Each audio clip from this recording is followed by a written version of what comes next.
And as a provider of services, how do you wear multiple hats, as in you are thinking about people with disabilities as the core of what you do, and advocating also into these non-funded schemes or not funded spheres of the ecosystems? How do you manage that critical crossroads? Last week we worked with Deloitte and funded by the Ability WA Foundation to convene a roundtable of the major players or stakeholders who have responsibility in terms of early intervention. Yeah. It's an area of real passion for Ability WA. And I'm telling you this story by way of illustration about how we engage. Understand that, yeah. So whilst we're service providers, we want to be respectful and engaged advocates as well.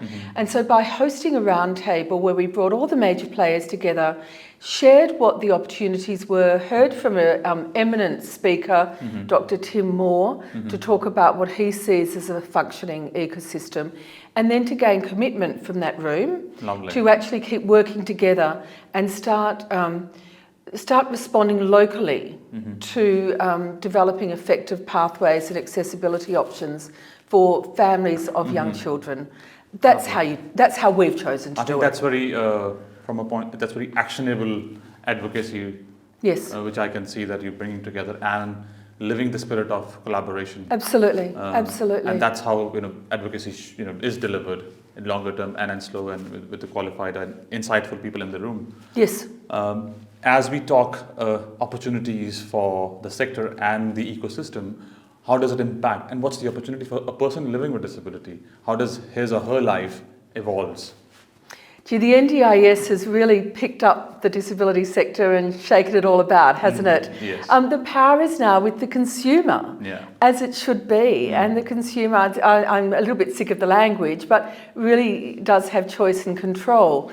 Conversely, the consumer and those who love and care for them are burdened by that choice and control as well. So we've moved from a system where things were done for and decisions were taken for, and now it's working with those people with disabilities and those who care for them to actually empower them. But as I said, the converse to that is the burden of responsibility. And the burden evolves, as you would have seen. There are more options as a consumer nowadays, and the burden sits on the person and the family in some way or form. And how has that evolved in terms of service delivery models for the organization like yours? You're delivering few services under the same roof.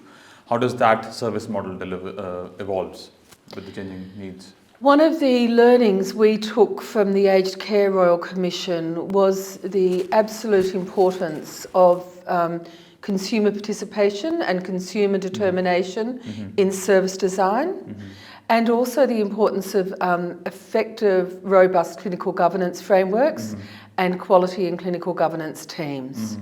And we've embraced those learnings and have a very engaged, what we call our Customer Advisory Council.